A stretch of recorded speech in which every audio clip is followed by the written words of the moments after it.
David McCuan. He's a professor of political science at Sonoma University and joins us from the Californian city. Prof, good to speak to you.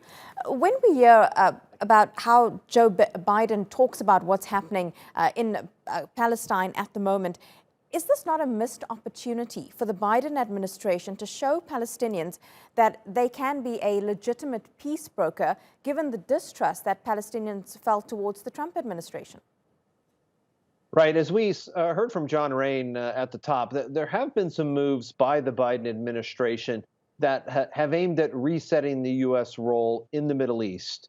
This whole escalation and what has happened has certainly caught the administration a bit off guard. They've moved now, they've ramped up in terms of their communications. But what you heard from the president today was a very measured tone, a set of circumstances that really were about starting to build and starting to respond and to push back. There is a missed opportunity to reset relations in the Middle East, and particularly between the Israelis and the Palestinians. What that looks like for the administration while they're still getting their personnel together, it has taken them a little bit of time. They haven't hit the ground running on this particular moment. And that has also opened up a bit of a fissure within the Democratic Party. We have seen that on the floor of Congress. We've seen that with some Democrats that have been arguing for a stronger U.S. response on behalf of the Palestinians and others on behalf of the Israelis. So as that spins out over the next couple of days, why the Israelis search for their next government, all of that likely leads to some level of escalation. And this may actually get worse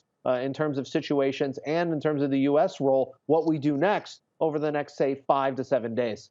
Yeah, the next 5 to 7 days definitely being very important. But you almost feel that the U.S. has to do so much more, in the sense that when Biden was campaigning last year, he really campaigned on human rights and protecting human rights.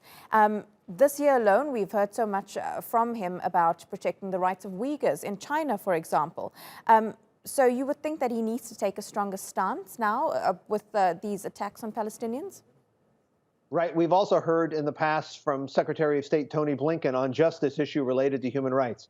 But what you see is what the United States might even call a practical engagement. They will push on certain areas in human rights, as you mentioned, for a few examples, when they believe that that's to their benefit. Obviously, vis-a-vis China, when they believe that that's their benefit when they're talking with Russia. However, in terms of the Middle East, in terms of the Israeli-Palestinian situation, the United States has always been pretty strong in its support of Israel and what is happening there. We see evidence of that. If the Biden administration wants to take this opportunity to reset or to slightly alter its engagement, it's going to do that at some future point. It's not going to do that in the middle of a crisis, in the middle of an escalation, and with what is happening within the internal politics with the changes from the Netanyahu government.